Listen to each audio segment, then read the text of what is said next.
Hi guys, my name is Sienna and I was recently diagnosed with a rare chronic illness called Ehlers-Danlos syndrome.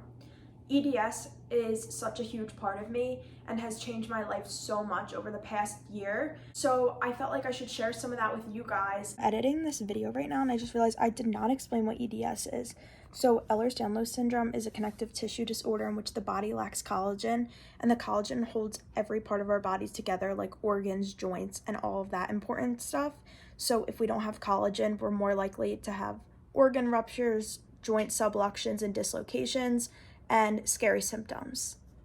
I hope by making this video, it can play a little part in making a big change, because there is so much awareness and education that has to be done in order for people like me to get the treatment they deserve. I'm gonna start by explaining my early signs of EDS and then how it's progressed over the years, where I'm at now in my journey, and then what my future is gonna look like, my treatment plan, and some lessons I've learned throughout this journey. Growing up, I really didn't have any symptoms of EDS. The only thing was I would have some sprained ankles and muscle pain and some joint pain, but I was a competitive dancer my whole life, so I thought that was normal. At age 15, I was diagnosed with bilateral hip dysplasia.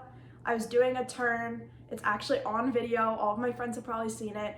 And I heard a super loud pop. I fell to the ground, and yeah. We went to a bunch of doctors and they diagnosed me with a hip dysplasia, and then I underwent 2 surgeries to realign my hip sockets. They broke my pelvis in 3 spots and then put 3 to 4 screws in each hip to realign the socket. A lot of the hip dysplasia people have EDS, but at the time of my surgeries, I had no signs of EDS other than poor wound healing. After my hip surgeries, I returned to dance for 2 years, actually 1.5 seasons.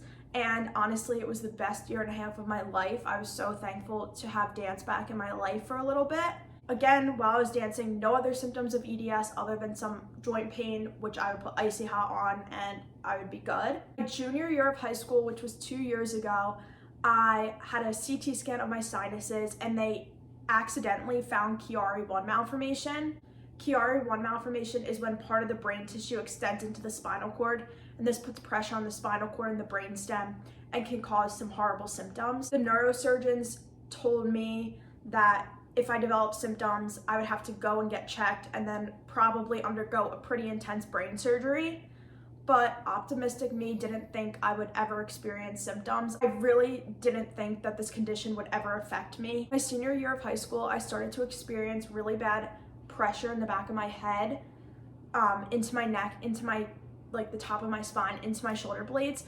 It felt like an elephant was crushing my shoulders 24/7, and I couldn't even sit up to talk to people.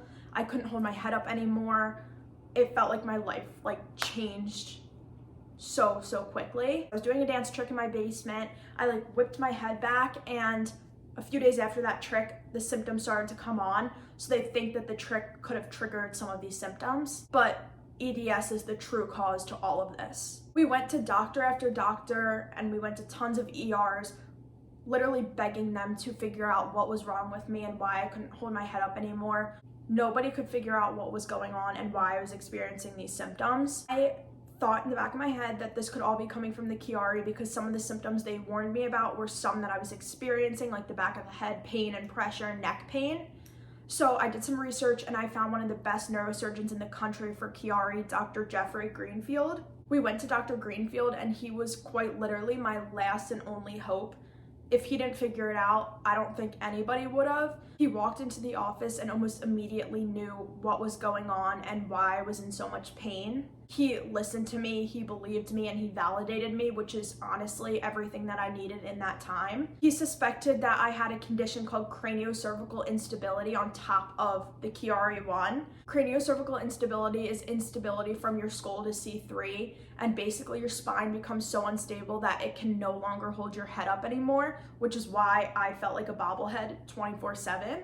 Dr. G placed me in a brace for a few weeks, and ultimately that trial would tell us if the symptoms were just from the Chiari or from the craniocervical instability also. He also mentioned to us that he thought I had Ehlers-Danlos syndrome given my history. I could make a whole separate video about my fusion and decompression surgery, but I'm gonna quickly explain it just because it's such a huge part of my story and I don't want to leave it out of this video. During the decompression and fusion, they removed part of my skull and then fused my skull to C3 in order to stabilize the part of my spine that was so unstable. Honestly, the surgery was so scary.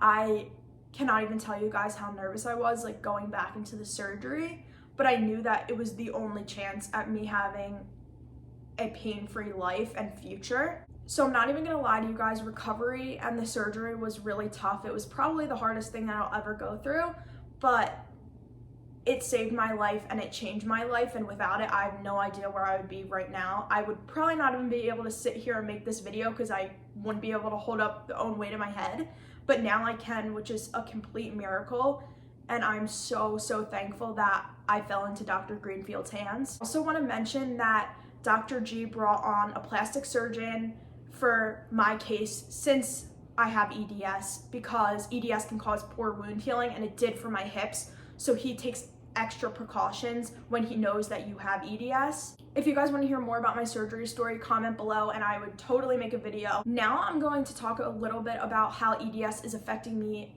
as of now. I would say that my EDS symptoms are the most severe they've been in my entire life. It's literally crazy to me that like a year and a half ago I was competitively dancing and some days I can barely leave my bed, but that is not at all unusual for someone with EDS. It can literally hit you at any point in your life. And honestly, if you would have told me a few years ago that I had this condition and it was going to destroy my body, I probably wouldn't have believed you at all. A few months ago, probably like 3 months after my fusion, I started having really bad elbow pain in my right elbow. We were actually at an EDS conference and I felt a pop, and then ever since then, my elbow's just in a ton of pain and will lock and pop. And then a few days after my left started. I got imaging on my elbows and it showed ulnar nerve subluxation. So basically my ulnar nerve isn't in the right position because of EDS and it's unstable, so it just keeps subluxing in and out of the socket or where it's supposed to be. Some doctors I've seen don't think it's my ulnar nerve causing my pain and they think it's my median nerve, but we're still in the process of like figuring that out. The thing with EDS is since there's so much going on in every part of the body, it's hard to figure out where the pain is coming from. Shortly after my elbow started, I started experiencing pain in both wrists. I can feel the tendon in my wrist moving over the bone. Turns out I have ECU tendon instability. Basically that tendon right here that like connects up to your pinky just keeps going in and out, and it's popping and causing so much pain. Briefly talked about my shoulder instability earlier. I would say that's the worst of my symptoms right now. I can't lay on either shoulder because they'll pop out and they just like hurt really badly. So we're also in the process of figuring that out too. Just recently, like these past few days, my knees have started. I got imaging on my legs and both patellas are unstable and they're slipping in and out of the socket. I know that's a lot that I just like explained and went over, but I really wanted to touch on all of the conditions that I have because of EDS and the pain and symptoms that they've caused. Some days I can't get out of bed because my legs hurt so bad. Others, it's hard for me to write because my wrist hurt. It's been a huge adjustment for me, especially since this has all kind of happened out of nowhere, and I'm still trying to learn how to navigate it and adjust and adapt. And now go into the things that have worked for my symptoms and how I kind of manage majority of my symptoms on a day-to-day basis. I recently went to an EDS clinic. It was only EDS doctors and it was so helpful. I felt so heard and it was just good to have people who understood and see people like me every single day. They recommended intense PT with an EDS knowledgeable PT and then manipulation therapy to help guide everything back in the right position. So I'm going to be starting those two things this month. I'm also going on a medication called low-dose naltrexone. High doses of naltrexone are used for opioid addictions, but lower doses have been used to manage joint pain and chronic pain, and a ton of EDS people find a lot of success in it. So I'm super excited and hopeful for that medication. I'll definitely keep you guys posted on how that's worked for me. I hear that some people it helps like the day after they start it, and then others it takes like months to work.